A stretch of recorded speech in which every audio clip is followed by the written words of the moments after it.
ابويا الو. فينك يا حبيبي؟ ليه ما بتردش؟ خطك مقفول والوقت بطول وانا قاعد وحدي ومتكدف. حق ما انتش راجع تاني وما عدتش هضحك وياك. مش هنقعد في البلكونه او نشرب شاي على الشباك؟ الو يا ابويا، يا سندي وعكازي وحشني. الدنيا من بعدك قسيت والناس مبقوش زي زمان. كل ما احس باني تعبت فببص في صورك علشان اسمع منك مالك يا ابني، وارمي حمولي عليك واشكيلك. بس الوقت اما اطلب رقمك مغلق وما عدلوش عنوان. عمرك حاولت تجيب تليفونك وتحاول تطلب واحد نت تستنى يرد عليك صوته وتعيشه في حلو الحكايات؟ انا بعمل كده كل ما اضعف علشان احس ان انت معايا، مع اني عارف انك ميت، بس بقول جايز ان القاك.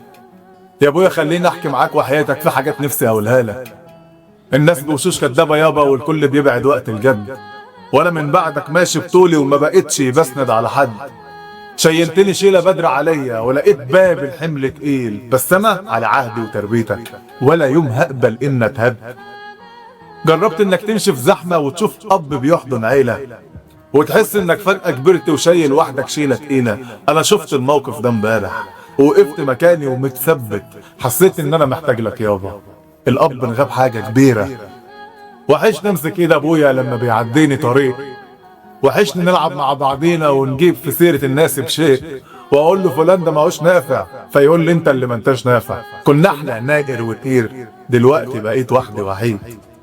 عمرك عطلت بيك عربيتك او مصلحه وقفت وياك واول حاجه تيجي في بالك اكلم ابويا يشوف لي علاج؟ واما تقوم جايب تليفونك وتطلع رقمه كالعاده فتلاقي رقمه غير موجود، فتحس ان الدنيا سواد. فاكر يابا طبلية الاكل ولمتنا وصوتك وانت بتسمي وتوزع علينا في منابنا؟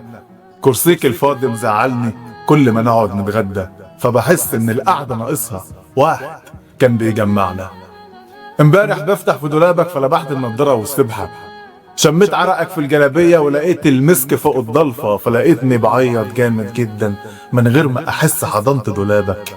يا ريت الايام تتعاد تاني، ما كنت هسيبك ولا لحظه. ينفع يعني يا ابويا في العيد تسيبني اصلي العيد وحدي؟ مش كنا زمان ننزل سوا؟ ينفع دلوقتي انزل فردي؟ دلوقتي بصلي العيد واجي ازورك قدام قبرك وادعي لك. الفرحه ناقصها يا ابويا حته ان ارجع قلت الاقيك عندي. لما اشتري حاجه كانت عجباني ونفسي تشوفها واجيبها لك، فبروح على صورتك وامسكها وبكلم يابا في خيالك، فبحس الفرحه دي مطفيه علشان ما سمعتش مبروك منك. فتغور الحاجه لو حلوه ما دامت يابا في غيابك. وحشني تقول لي اعمل ايه وبلاش دي يا ابني هتأذيك.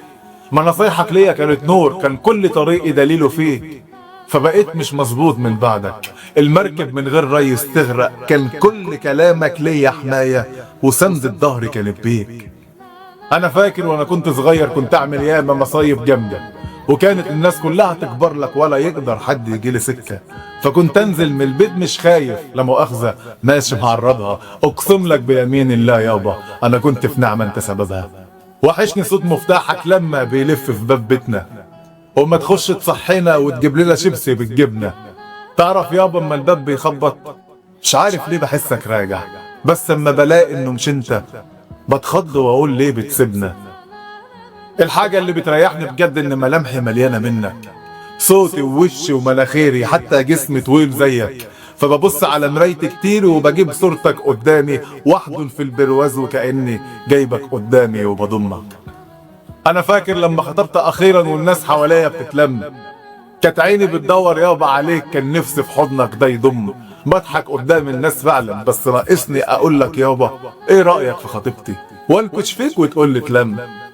انا لما الدنيا تضيق بيا فماليش غير قبرك يحرسني، واحكي لك كل اللي واجعني، ما كلامي معاك بيريحني وبفضفض ليك ولا متأكد انك سامع كل كلامي. الموت عمره ما ياخدك مني، هفضل اجيلك تنصحني. ساعتك لسه في ايديا ومحفظتك يابا لسه في جيبي، تليفونك ويايا بخطه واصحابك بقوا هم اصحابي. حاجاتك كلها باقيه معايا وكأنك عايش ويايا، وهسلم على كل حبايبك وهوصل لك سلامتهم يابا. علمتني امشي وبأصولي وبعزة نفسي على الراس، سبتلي سيرة تشرفني وتكبرني في وسط الناس. الناس كلها دايما تدعي لك على كل الحلو اللي عملته. سيرتك يابا كانت حلوة ما سبتش حد في يوم محتاس. يا ابويا اطمن والله ابنك في البيت سداد وامين. انا يا حبيبي كبرت خلاص بعرف ارد الضربه 200. لو حد يفكر يكسرني او يجي على واحد من عيلتي بفتكر اما وصيتني وقلت اوعى توطي راسك يوم فبصل بطولي واجيب حقي لو كان من بق التنين. هقفل تليفوني يا حبيبي وهكمل مشي في طريقي. هقرا لك الفاتحه وهدعي لك يا اول صاحب في حياتي.